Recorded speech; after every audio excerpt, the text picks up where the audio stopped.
I can't get a clear picture of her upbringing. Her kimono is tattered. She's thin and sickly. Obviously, there was something substandard in her day-to-day life at home. Her hands are rough like a servant's.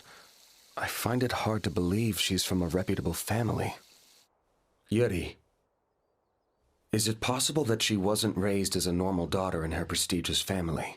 I would say so. This anime is too good. You know, last week I came and I sung the praises of My Happy Marriage, and there was just something that like uniquely caught the heart, attention, and eye of me as a anime fan. And going into the second episode, you're never really sure what you're gonna get from a show, because the first episode is really where I think most studios are learning that a lot of their attention, time, and budget need to go to, because that first episode is the hook, right?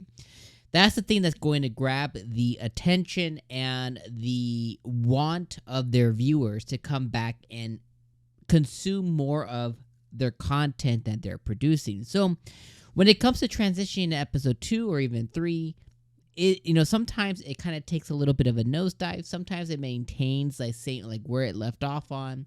Sometimes it gets better, and sometimes it gets really worse. So you never really know what you're going to get. Well, I'm happy to report to you guys that My Happy Marriage episode 2 might even been better than episode 1.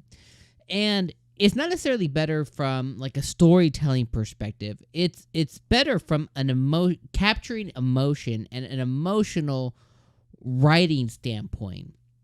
I think that the writing and the conveyance of writing is able to capture that inner emotion within you, the viewer, or within me personally, the viewer. And you really feel sympathetic and empathetic towards this character that was put up front to us, right? And at the end of the episode, we learn that she may be more special than what was originally let on. There's a phone call that her piece of garbage dad was taking, and apparently somebody was mad that they married the wrong daughter to them, and they seem to want our main character. And that's where my first 𝐒𝐻𝐻𝐿𝐻 kind of comes in here is Miyo may be more special than what was let on. She may not be this piece of garbage that her family basically put her as, right? And I find that incredibly interesting of what's going to be next. And we can kind of see the writing on the wall if you've watched enough of these anime that the tyrant man is going to end up falling for her and protecting her and not allowing her to be taken away from him, etc., etc. And I can't wait to see when that happens, because he's going to be able to really he's going to be able to really measure her worth based on her worth, not on her abilities, right?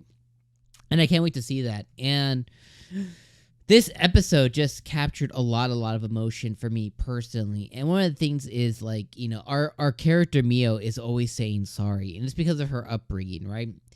And she's always saying sorry, always saying apologies, always saying thank you. And our MC is just going through a lot. And the man that her fiance, which I think, what is her fiance's name? Is it Koji or something like that? I don't remember exactly what her fiance's name is. But essentially, he's mad at her for always saying sorry and stuff. And later on, his head maid, he's talking to her, and he's like, "What kind of upbringing does she have? She's sickly. Her kimonos are tattered. Her hands are rough. She's like of that of a maid. How was she treated in the household that she came from?" He's going to investigate them and see exactly what happened. But we got to know what happened, and it's her piece of garbage dad and her piece of garbage stepmother that came into her life. And her dad measured the spirit abilities of the two children, and apparently her younger sister has the ability to be able to see supernatural things, grotesque things, and spirits and stuff like that. And apparently that's how he valued each of their worth. So the moment that the younger sister had this ability, he basically cast aside Miyo, and he made her like a servant or whatever. It's like, I can't imagine the kind of piece of garbage you gotta be to do that to your own child. I just can't imagine, you know what I mean? Like, it's unfathomable to me. So that's why it hits home even more so, especially with the with the point of view of being a father, myself personally, right? Like, I don't know if any of you are at home, whether your mothers or fathers or whatever, like, but it hits home for me of like, I don't even know how one would begin to be able to do the things that he did to his own kid. I just don't understand whether or not she has abilities or whatever. The way he treated her and he allowed her stepmother to treat her like, I cannot wrap my mind and my head around that whatsoever. So in seeing that her family's going to be investigated, in seeing that she's going to have a brighter future, in seeing that he her fiance striked an interest in her, even being very apologetic and kind of changing his ways because of her demeanor and the way that she's acting. And he said something that was really important to me too, is that he's noticed that all of his fiancés prior to her, at least, he's not sure of her yet, but all of them prior were only interested in his status and his money. And his head maid notices like, oh, well, then she's going to be a good wife for you, because even her head maid can obviously see that she's not interested in his status or his money. She's more interested in her safety and well-being and being useful and everything else.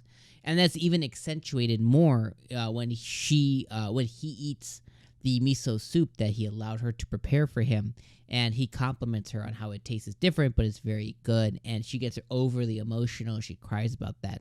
And it's because that's the first time, probably since her mom has passed away, that she's ever been appreciated or given gratitude in any type of way. And that's sad in itself. So this episode struck a lot of emotion to me. I got a little teary-eyed at that moment. You know what I mean? It's like, that's what I look for anime to provide, that kind of entertainment, is to be able to provide that kind of writing that gets me excited or gets me angry or makes me sad. That's what really great writing in anime is to strike emotion within the viewer. And I think that's what this is doing, and it's excellent, and I cannot wait to see more. And I hope you guys are enjoying it as much as I am. If you're not, that's okay. You know what I mean? There's so many anime out there. If it's not for you, it's okay. You can drop it. Just let it go.